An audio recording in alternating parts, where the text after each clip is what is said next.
Hello, and welcome to Electro Nerds Academy. In this video, we'll be exploring how to interface a keypad with an Arduino, and we'll explore in detail the Arduino Keypad Library.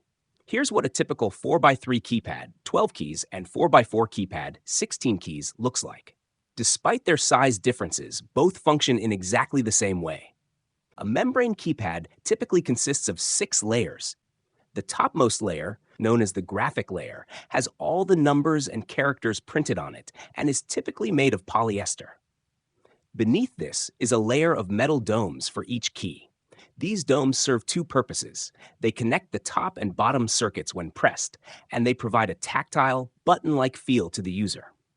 Below the domes is the top circuit layer, a polyester sheet printed with electrically conductive silver ink. This layer connects to the connector that interfaces with the outside world.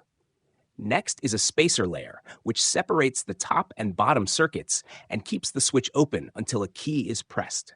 Below that is the bottom circuit layer, similar in construction to the top circuit layer, which also connects to the remaining pins of the same external connector. Finally, there's a rear adhesive layer, which allows the keypad to stick securely to almost any surface. In these keypads, each key in a row is electrically connected, forming 4 rows. Similarly, each key in a column is connected, forming 4 columns. This design results in 1 pin for each row and 1 pin for each column. A 4x4 keypad has 8 pins, 4 rows and 4 columns, while a 4x3 keypad has 7 pins, 4 rows and 3 columns. When viewing the keypad, the row pins are usually on the left side and are often marked by a dark strip near the connector for easy identification. When a button is pressed, it connects a specific row to a specific column, allowing current to flow. For example, if the 1 key is pressed, column 1 and row 1 are connected. By detecting which row and column are linked, we can identify the pressed key. Here's how an Arduino identifies the key press. The rows are configured as input pins, and the columns are set as output pins. The input pins are pulled high using internal pull-up resistors. The microcontroller sequentially sets each column pin low and checks the row pins to see if any row pin is low. Since the rows are normally high, a low signal indicates a button press.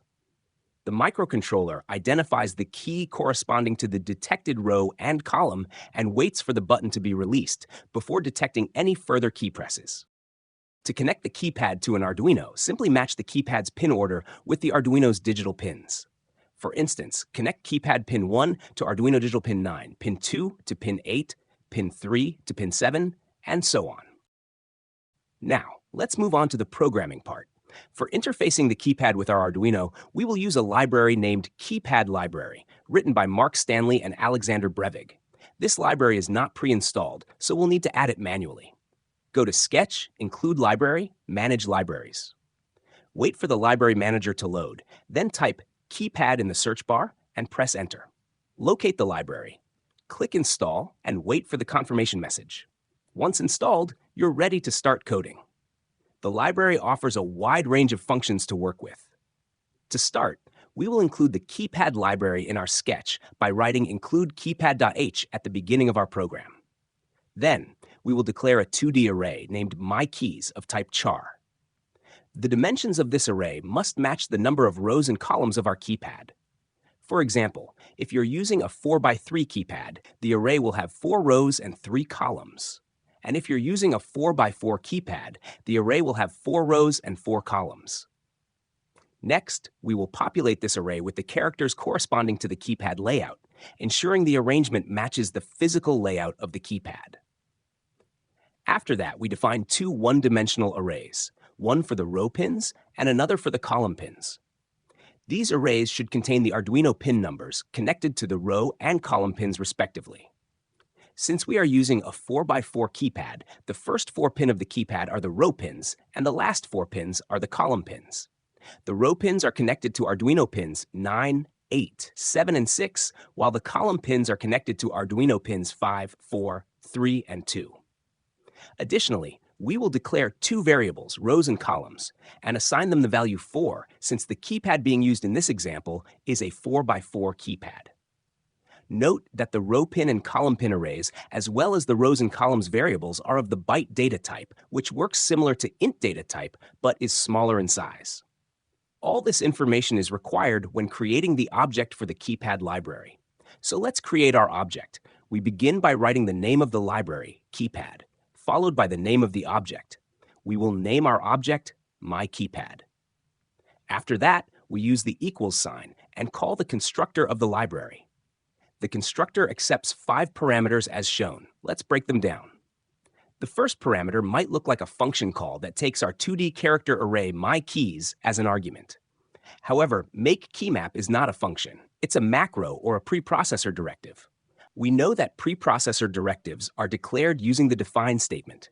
These directives essentially replace a keyword with another piece of code before compilation. In this case, makeKeyMap is replaced with the following code that converts our 2D array, myKeys, into a char pointer pointing to the first element of our 2D array. This conversion is necessary because in memory, the elements of a 2D array are stored sequentially, flattened row by row, essentially forming a large 1D array. The library also uses this flattened one-dimensional format to access elements instead of a 2D format. This approach eliminates the need for nested loops and improves efficiency. While us, the users, naturally think of keypads in a 2D format having rows and columns, the makeKeyMap macro effectively bridges this gap by allowing users to define key layouts as a 2D array, matching the physical keypad layout, and then seamlessly convert it into a linear format required by the library. The second and third parameters of the constructor are row pin and column pin arrays, which we had declared initially. These arrays specifies the Arduino pin numbers connected to the keypad's rows and columns. The fourth and fifth parameters are the rows and columns variables, which we had also defined earlier, representing the number of rows and columns in the keypad. Once the keypad object is created, we move on to the setup function, where we initialize serial communication at a baud rate of 9600. We'll then prompt the user to press a key on the keypad. Now that we've covered the prerequisites, let's dive into some of the important functions the library has to offer. To keep this tutorial short and manageable, we'll cover the first 3 functions in this video and save the rest for the next one. The first function we'll explore is getKey. This function checks if any key on the keypad is currently pressed.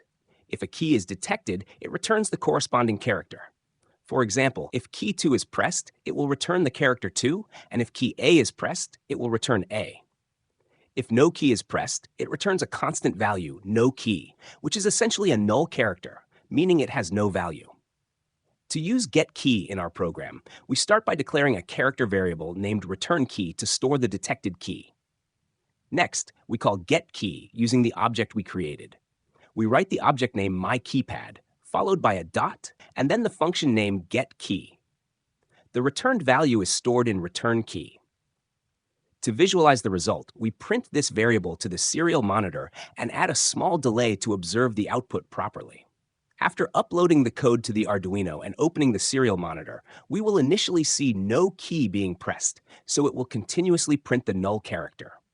However, when we press the key C, it will appear once on the serial monitor and then return to printing the null character repeatedly.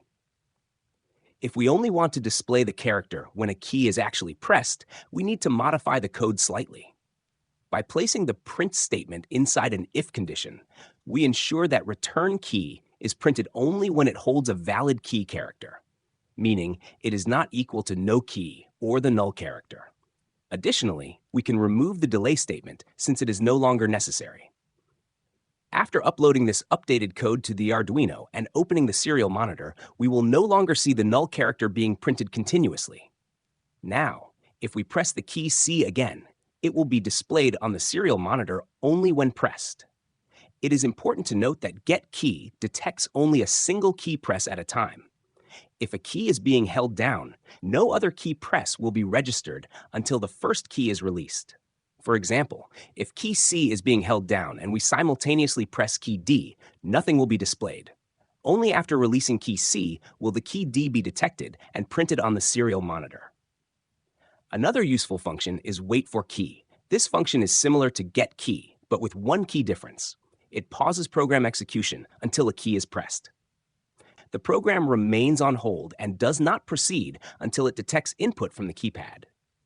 To use this function, simply replace the getKey function call with waitForKey and remove the if statement, since execution will only continue after a key is pressed.